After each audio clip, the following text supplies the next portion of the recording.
Hi guys, welcome to revision time. आज मैं ला रही हूँ आप सभी के लिए आरपीएफ कांस्टेबल एग्जाम 2025 के 17 मार्च को पूछे गए तीनों ही शिफ्ट के क्वेश्चंस के एनालिसिस वीडियो। तो जिनके भी एग्जाम हो गए हैं वो अपना आंसर मैच कर सकते हैं। तो चलिए स्टार्ट करते हैं आज के वीडियो। मगर वीडियो को स्टार्ट करने से पहले अगर आप चैनल पर पहली बार हैं तो चैनल को ज़रूर सब्सक्राइब कर लें और साथ ही इस वीडियो को लाइक भी ज़रूर कर दें। तो चलिए स्टार्ट करते हैं 17 मार्च को पूछे गए तीनों ही शिफ्ट के क्वेश्चन की एनालिसिस वीडियो। क्वेश्चन नंबर 1, दक्षिण की गंगा किस नदी को कहा जाता है? इसका आंसर है कावेरी नदी को। कावेरी नदी को दक्षिण भारत की गंगा के रूप में जाना जाता है। यह कर्नाटक और तमिलनाडु राज्यों से होकर बहती है। यह कर्नाटक राज्य में पश्चिमी घाट के ब्रह्मगिरी पहाड़ी में ताल कावेरी से निकलती है। यह गोदावरी और कृष्णा के बाद दक्षिण भारत में तीसरी सबसे बड़ी नदी है और यह बंगाल की खाड़ी में जाती है। गोदावरी नदी को दक्षिण गंगा के रूप में जाना जाता है। इस क्वेश्चन का आंसर कावेरी होगा क्योंकि यहाँ दक्षिण की गंगा पूछा गया था। अगला क्वेश्चन है, अनुच्छेद 280 का संबंध किससे है? इसका आंसर है वित्त आयोग के गठन से। अनुच्छेद 280 के तहत वित्त आयोग की स्थापना की गई थी। यह एक संवैधानिक निकाय है। इसका गठन 1951 में हुआ था। 1951 में गठित वित्त आयोग के पहले अध्यक्ष केसी नियोगी थे। 15वें वित्त आयोग के अध्यक्ष एन.के. सिंह हैं। 16वें वित्त आयोग के अध्यक्ष अरविंद पनगड़िया नियुक्त किए गए हैं। नेक्स्ट क्वेश्चन, किस संशोधन द्वारा भारतीय संविधान में 9वीं अनुसूची जोड़ी गई? इसका आंसर है प्रथम संशोधन द्वारा। 1951 में संविधान के प्रथम संशोधन द्वारा अनुसूची 9 को संविधान में जोड़ा गया था। संविधान में 9वीं अनुसूची के साथ अनुच्छेद 31B भी जोड़ा गया।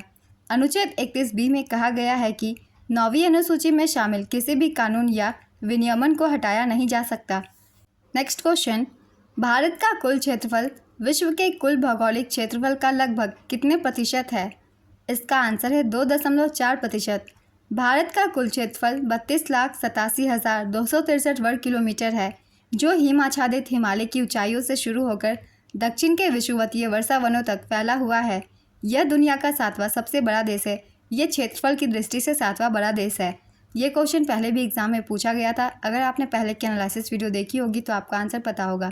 अगला क्वेश्चन है, डुरंड रेखा किसके बीच की सीमा है? इसका आंसर है पाकिस्तान और अफगानिस्तान। डुरंड रेखा अफगानिस्तान और पाकिस्तान के बीच 2640 किलोमीटर या 1640 मील की अंतर्राष्ट्रीय सीमा है। यह पश्तून जनजातीय क्षेत्रों से होकर गुजरती है जो अफगानिस्तान के उत्तर पूर्वी और दक्षिणी प्रांतों से उत्तरी और पश्चिमी पाकिस्तान के खैबर पख्तूनवा, बलूचिस्तान और गिलगित बाल्टिस्तान का सीमांकन करती है। नेक्स्ट क्वेश्चन, कलकत्ता उच्च न्यायालय के अंतर्गत कौन सा केंद्र शासित प्रदेश आता है? इसका आंसर है अंडमान और निकोबार द्वीप समूह।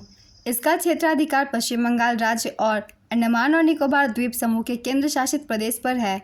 लक्षद्वीप केरल उच्च न्यायालय के अधिकार क्षेत्र में आता है, इसे भी याद रखिएगा। अगला क्वेश्चन है, डीएनए का फुल फॉर्म क्या होता है? इसका आंसर है डीऑक्सी राइबोन्यूक्लिक एसिड। डीपीटी का फुल फॉर्म क्या होता है? इसका आंसर है diphtheria, pertussis and tetanus. Next question, दूसरी पंचवर्षीय योजना में किस क्षेत्र पर मुख्य जोर दिया गया? इसका आंसर है उद्योग। द्वितीय पंचवर्षीय योजना का काल 1956 से 61 तक था। द्वितीय पंचवर्षीय योजना पीसी महालनोबिस मॉडल पर आधारित थी। यह पंडित जवाहरलाल नेहरू के नेतृत्व में लॉन्च हुई थी और इसके उपाध्यक्ष वीटी कृष्णमाचारी थे। इस योजना का प्रमुख उद्देश्य बुनियादी और भारी उद्योगों के विकास पर विशेष जोर देने के साथ साथ तेजी से औद्योगिकीकरण था। योजना का आकार था 4,800 करोड़ रुपए। इस योजना में जीडीपी का वार्षिक लक्ष्य 4.5% था, लेकिन इसकी कमी हुई और विकास दर 4.1% ही रही। द्वितीय पंचवर्षीय योजना के दौरान 1957 में परमाणु ऊर्जा आयोग बनाया गया था, जिसका नेतृत्व होमी जहांगीर भाभा ने किया था। ये सारे पॉइंट्स हैं द्वितीय पंचवर्षीय योजना से संबंधित। अगला क्वेश्चन है, भारत के पहले शिक्षा मंत्री कौन थे? इसका आंसर है मौलाना अबुल कलाम आज़ाद। उन्हें 1992 में मरणोपरांत भारत रत्न से सम्मानित किया गया था। मौर्य साम्राज्य में बाजार की देखभाल कौन करता था? इसका आंसर है समस्थाध्यक्ष। मौर्य साम्राज्य में बाजार की देखभाल के लिए बाजार अधीक्षक नामक अधिकारी नियुक्त किए जाते थे। अन्य महत्वपूर्ण अधिकारियों के नाम है नागारका, यह शहर प्रशासन के प्रभारी होते थे। लोहाध्यक्ष, लोहे का अधीक्षक। अकारा अध्यक्ष, खानों के अधीक्षक। पौथवाध्यक्ष, ये वजन और माप आदि के अधीक्षक होते थे। नेक्स्ट क्वेश्चन, प्रधानमंत्री ग्राम सड़क योजना की शुरुआत कब हुई थी? इसका आंसर है 25 दिसंबर 2000 को। प्रधानमंत्री ग्राम सड़क योजना की शुरुआत 25 दिसंबर 2000 को हुई थी, जिसका उद्देश्य ग्रामीण क्षेत्रों में सड़क संपर्क को बेहतर बनाना था। यह योजना 100% केंद्र प्रायोजित योजना है। यह योजना ग्रामीण विकास मंत्रालय के अधीन है।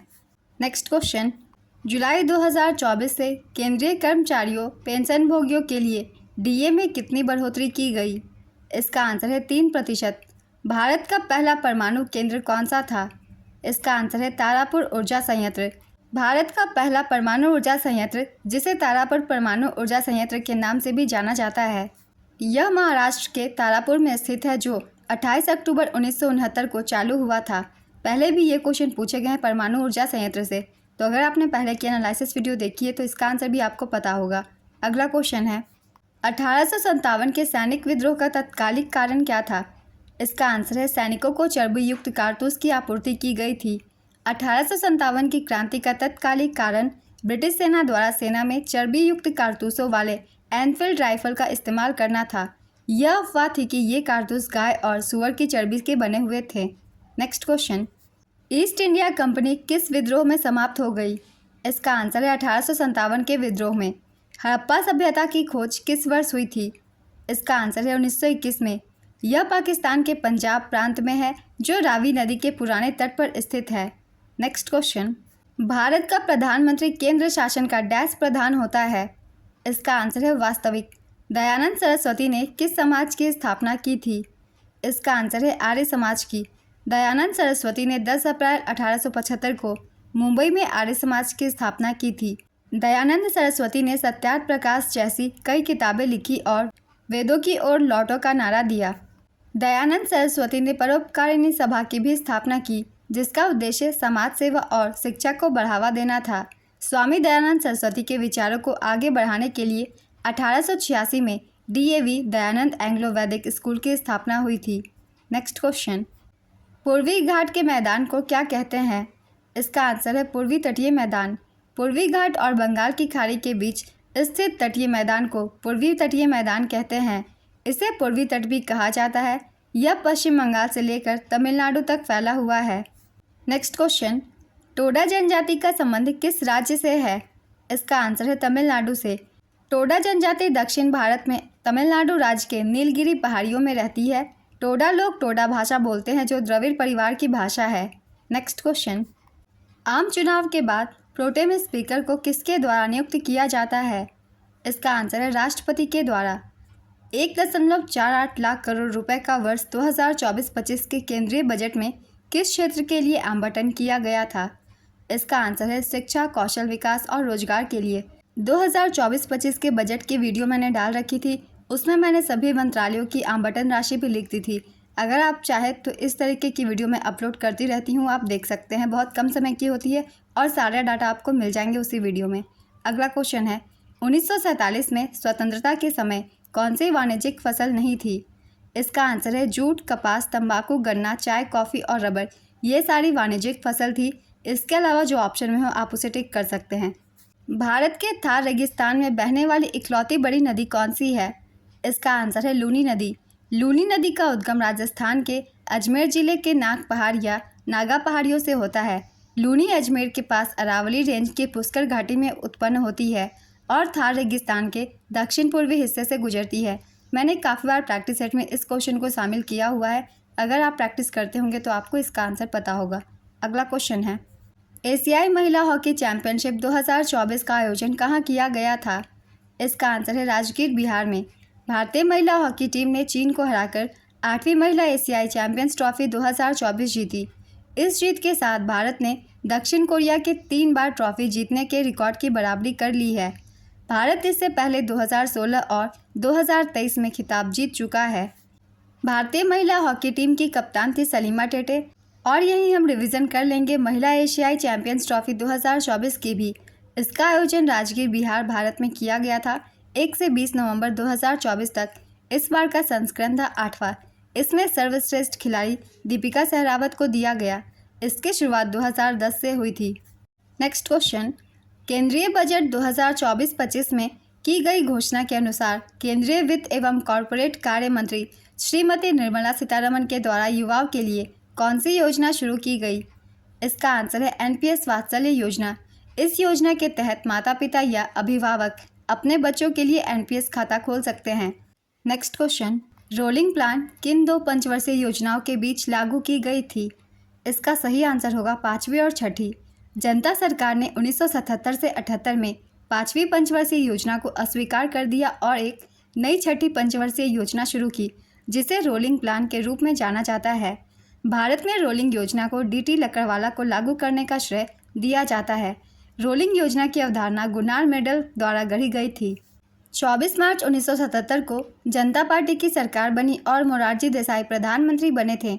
6ठी पंचवर्षीय योजना को कांग्रेस सरकार के प्रधानमंत्री श्रीमती इंदिरा गांधी द्वारा समय से पहले ही 1980 में समाप्त कर दिया गया था।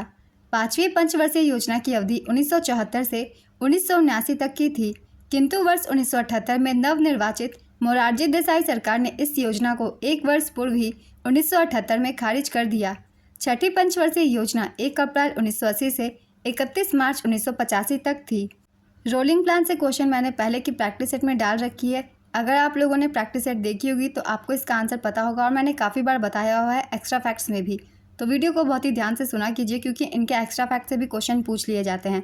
अगला क्वेश्चन है, वर्ष 2024 में कितनी नई भाषाओं को शास्त्रीय भाषा का दर्जा दिया गया? इसका आंसर है 5। वर्ष 2024 में 5 नई भाषाओं को शास्त्रीय भाषा का दर्जा दिया गया था। अक्टूबर 2024 में भारत में शास्त्रीय भाषाओं की संख्या 11 हो गई है। इनमें नई भाषाएं जो जोड़ी गई है वह है मराठी, पाली, प्राकृत, असमिया और बंगाली। तमिल भारत की पहली भाषा है जिसे शास्त्रीय दर्जा प्राप्त है। अगर आप मेरी करंट अफेयर्स की वीडियो देखते हैं तो आपको इसका आंसर पता होगा, मैंने इस क्वेश्चन को शामिल किया था। तमिल को 2004 में शास्त्रीय भाषा के रूप में घोषित किया गया था। पहले शास्त्रीय भाषाओं की संख्या 6 थी। ये थी तमिल, तेलुगु, मलयालम, संस्कृत, कन्नड़ और ओडिया। 2014 में ओडिया को अंतिम शास्त्रीय भाषा के रूप में शामिल किया गया था। सभी शास्त्रीय भाषाएं संविधान की 8वीं अनुसूची में सूचीबद्ध है। इन सभी को भी याद रखिएगा, ये सभी पॉइंट्स भी बहुत ही इंपॉर्टेंट है। अगला क्वेश्चन है, 2011 की जनगणना के अनुसार भारत में शहरी जनसंख्या का प्रतिशत कितना था? इसका आंसर है 31.16%। 2011 की जनगणना के अनुसार देश की कुल जनसंख्या में शहरी जनसंख्या 31.2% है। ग्रामीण जनसंख्या 68.8% है। 2001 की जनगणना के अनुसार देश की कुल जनसंख्या में शहरी जनसंख्या 27.81% थी और ग्रामीण जनसंख्या 72.19% थी। नेक्स्ट क्वेश्चन, जगदीशपुर बिहार में 1857 की क्रांति का नेतृत्वकर्ता कौन था? इसका आंसर है कुंवर सेन। काफ़ी बार बताया हुआ है मैंने और ये क्वेश्चन पहले भी एग्जाम में पूछी गई है। 1857 के विद्रोह के प्रमुख नेता थे। सभी जगह के मैंने लिख दिए हैं, इन सभी को याद रखिएगा। तो जिनके भी एग्जाम 18 मार्च को होने वाले हैं उन लोगों के लिए ये हेल्पफुल है और साथ ही अगर एनटीपीसी के आपने फॉर्म भर रखी है तो आपके लिए भी ये काफ़ी इंपॉर्टेंट है। तो चलिए इससे रिलेटेड सारे पॉइंट्स एक बार फिर से रिविजन कर लेते हैं। 1857 के विद्रोह में फर्रुखाबाद का नेतृत्व तुफजल हसन खान ने किया था। लखनऊ का नेतृत्व बेगम हजरत महल ने किया था। बेगम हजरत महल से पहले काफ़ी बार क्वेश्चन पूछी गई है, इसलिए इन्हें भी याद रखिएगा। और इस क्रांति के लखनऊ से ब्रिटिश दमनकारी थे कॉलिन कैंपबेल। इनसे भी क्वेश्चन पूछे जाते हैं, इसलिए इन्हें भी याद रखिएगा। बिजनौर का नेतृत्व मोहम्मद खान ने किया था। फैज़ाबाद का नेतृत्व मौलवी अहमद उल्लाह ने किया था। अवध की विद्रोही सेना का नेतृत्व बरकत अहमद और मौलवी अहमदुल्ला शाह ने किया था। मौलवी अहमदुल्ला शाह को अवध क्षेत्र में विद्रोह के प्रकाश स्तंभ के रूप में भी जाना जाता है। वे 22वीं इन्फेंट्री रेजिमेंट के अंतर्गत आते थे। इलाहाबाद और बनारस का नेतृत्व मौलवी लियाकत अली ने किया था। बिहार का नेतृत्व बाबू कुंवर सिंह ने किया था। राजस्थान का नेतृत्व जयदयाल सिंह और हरदयाल सिंह ने किया था। कानपुर का नेतृत्व नाना साहेब, राव साहेब, तात्या टोपे और अजीमुल्ला खान ने किया था। तात्या टोपे का पूरा नाम रामचंद्र पांडुरंग टोपे है। उन्हें सर कॉलिन कैंपबेल ने हराया था। उत्तर प्रदेश के गोरखपुर जिले से बाबू बंधु सिंह ने 1857 के विद्रोह में अंग्रेजों के खिलाफ गुरिल्ला युद्ध किया था। 1857 की क्रांति में पंजाब के लुधियाना से राय अहमद खान खरल और मौलाना शाह अब्दुल कादिर लुधियानवी ने नेतृत्व किया था। खान बहादुर खान ने 1857 के विद्रोह का नेतृत्व बरेली से किया था। इससे भी क्वेश्चन पूछे गए हैं, इसलिए इनका नाम भी याद रखिएगा। रानी लक्ष्मीबाई ने झांसी से 1857 के विद्रोह का नेतृत्व किया था। उनके खिलाफ अंग्रेजों का नेतृत्व करने वाले सर हीरोज ने कहा कि वह विद्रोहियों के बीच एकमात्र पुरुष है।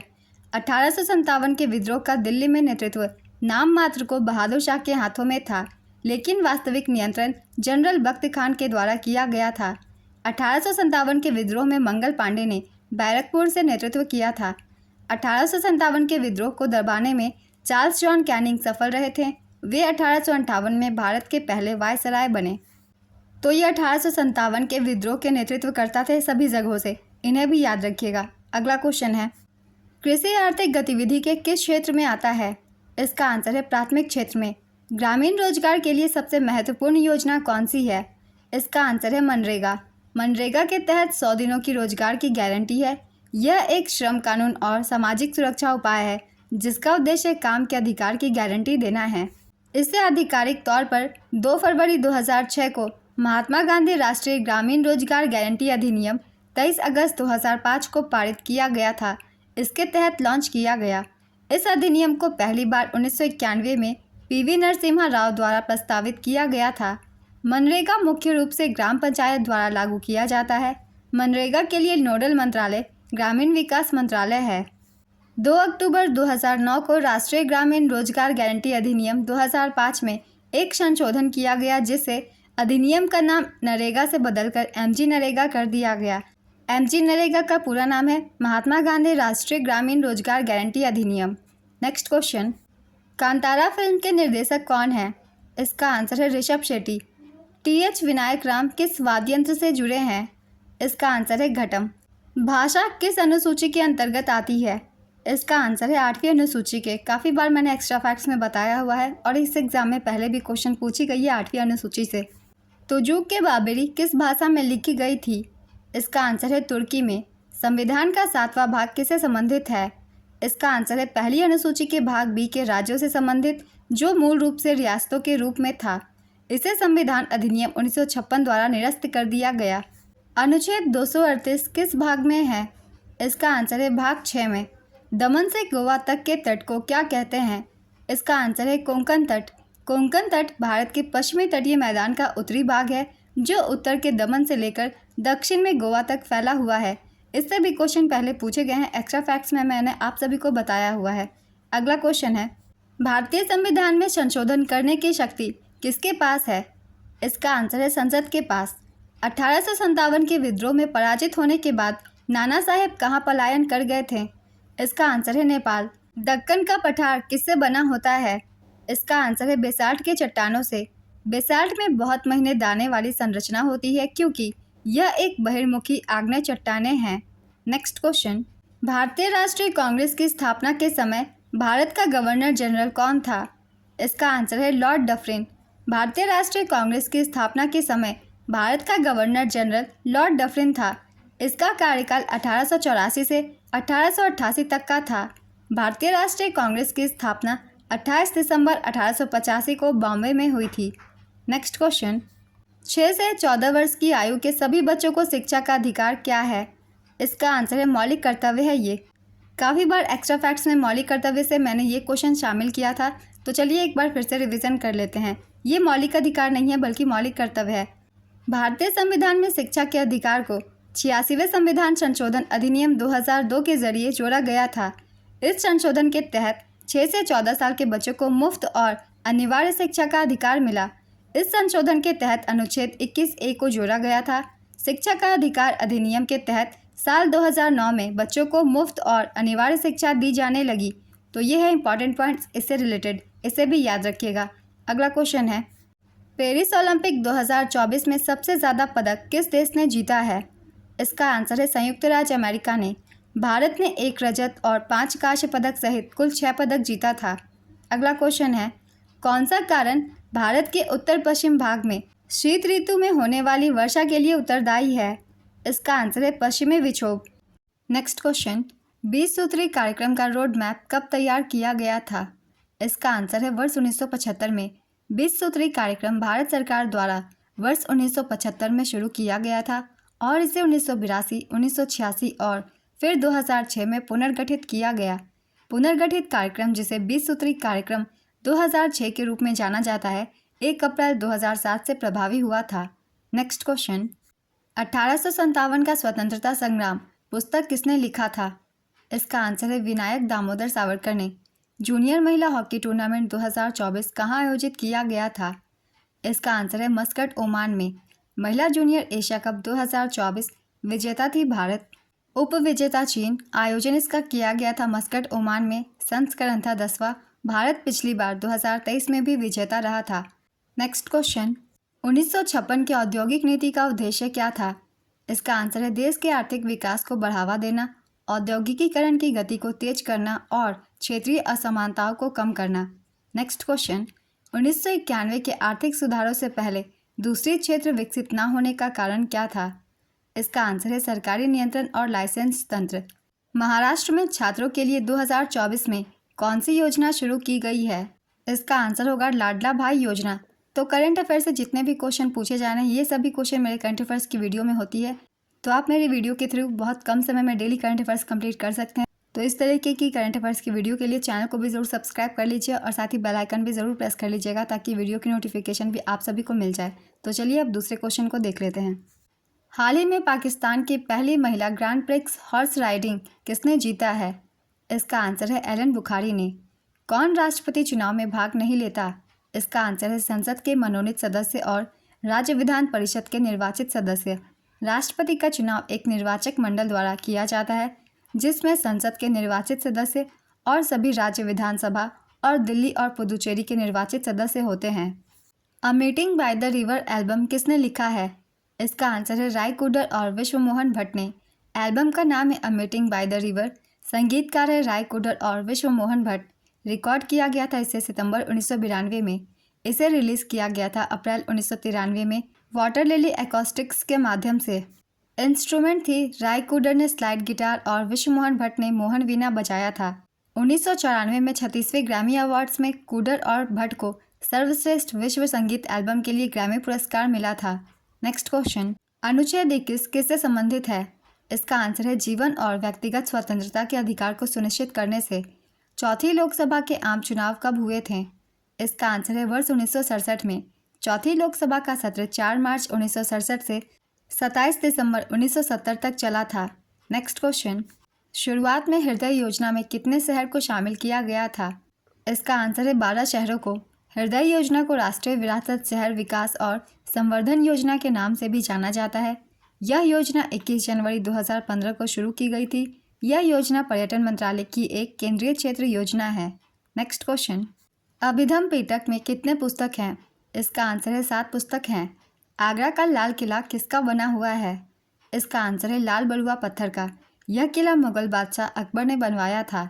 नेक्स्ट क्वेश्चन, पाकिस्तान की पहली महिला अंपायर कौन है जिन्हें आईसीसी के international panel of development umpire में शामिल किया गया है? इसका आंसर होगा सलीमा इम्तियाज को। नेक्स्ट क्वेश्चन, वर्ष 2024 में कैनेडियन F1 ग्रैंड प्रिक्स किसने जीता था? इसका आंसर है मैक्स वर्स्टेपेन ने। वर्ष 2024 का G20 शिखर सम्मेलन कहाँ हुआ था? इसका आंसर है ब्राज़ील में। तमिलनाडु के मुख्यमंत्री MK स्टालिन के बेटे का नाम क्या है? इसका आंसर है उदयनिधि स्टालिन। 2024 में SBI का शुद्ध लाभ कितना है? इसका आंसर है 61,077 रुपये। 1857 की क्रांति के बाद गवर्नर जनरल को क्या कहा जाने लगा? इसका आंसर है वायसराय। 1857 की क्रांति पर अंग्रेजों ने क्या प्रतिक्रिया दी? इसका आंसर है अंग्रेजों ने ईस्ट इंडिया कंपनी के शासन को समाप्त कर दिया, भारत को ब्रिटिश क्राउन के अधीन कर दिया और सेना का पुनर्गठन किया। साथ ही सामाजिक और राजनीतिक सुधारों की शुरुआत की। नेक्स्ट क्वेश्चन, 1857 की क्रांति के समय ग्वालियर का राजा कौन था? इसका आंसर है महाराजा जयाजीराव सिंधिया। वर्ष 1526 में बाबर ने दिल्ली के सुल्तान इब्राहिम लोदी को डैश में हराया और दिल्ली और आगरा पर कब्जा कर लिया। इसका आंसर है पानीपत में। पानीपत का प्रथम युद्ध बाबर और इब्राहिम लोदी के बीच ही हुआ था, जिसमें बाबर की जीत हुई थी। नेक्स्ट क्वेश्चन, कोणार्क नृत्य महोत्सव किस महीने में मनाया जाता है? इसका आंसर है दिसंबर महीने में। यह महोत्सव ओडिशा के कोणार्क में सूर्य मंदिर के सामने आयोजित होता है। Next question, PC Mahal नोबिस model किस पंचवर्षीय योजना से संबंधित है? इसका आंसर है द्वितीय पंचवर्षीय योजना से। गतिज ऊर्जा किस पर निर्भर करती है? इसका आंसर है गतिशील पिंड के वेग तथा भार दोनों पर। गतिज ऊर्जा का सूत्र है 1/2 mv²। भारत में हरित क्रांति के जनक कौन थे? इसका आंसर है MS स्वामीनाथन। 2011 की जनगणना के अनुसार भारत में किस राज्य का उच्चतम लिंगानुपात है? इसका आंसर है केरल। 1857 की क्रांति में मेरठ में विद्रोह का नेतृत्व किसने किया था? इसका आंसर है धन सिंह गुर्जर ने। सविनय अवज्ञा आंदोलन कब से कब तक चला? इसका आंसर है 12 मार्च 1930 से 7 अप्रैल 1934 तक। एस्कॉर्बिक अम्ल सबसे अधिक किस में पाया जाता है? इसका आंसर है विटामिन सी में। कौन सा कथन राज्य के नीति निर्देशक सिद्धांत के संबंध में सही नहीं है?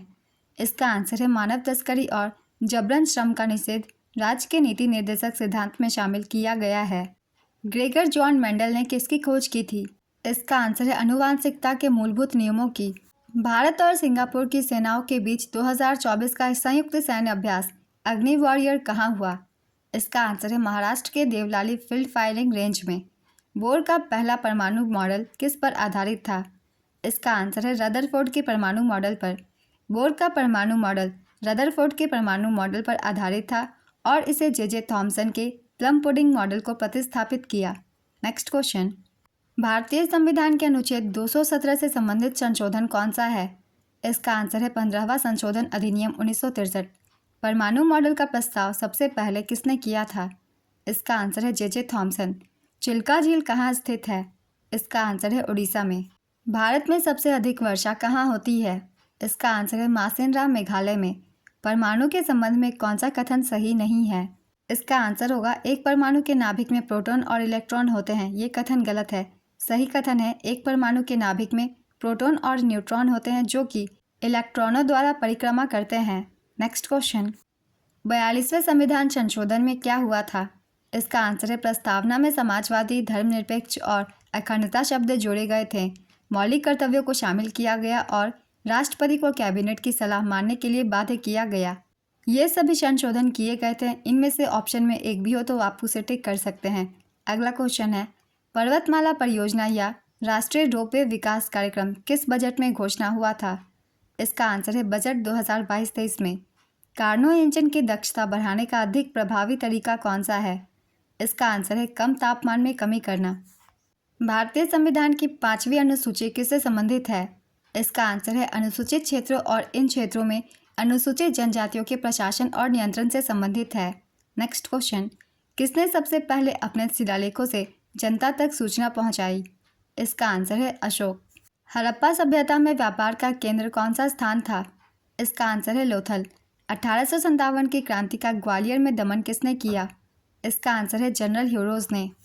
तो आज की एनालिसिस वीडियो कंप्लीट होती है। 17 मार्च को पूछे गए तीनों ही शिफ्ट के क्वेश्चंस थे। तो अगर आप सभी को ये वीडियो हेल्पफुल लगी तो इसे लाइक ज़रूर कर दीजिएगा और इस तरीके की एनालिसिस वीडियो के लिए चैनल को भी ज़रूर सब्सक्राइब कर लीजिए। तो फिर मिलते हैं अगले वीडियो के साथ। आप सभी को थैंक यू।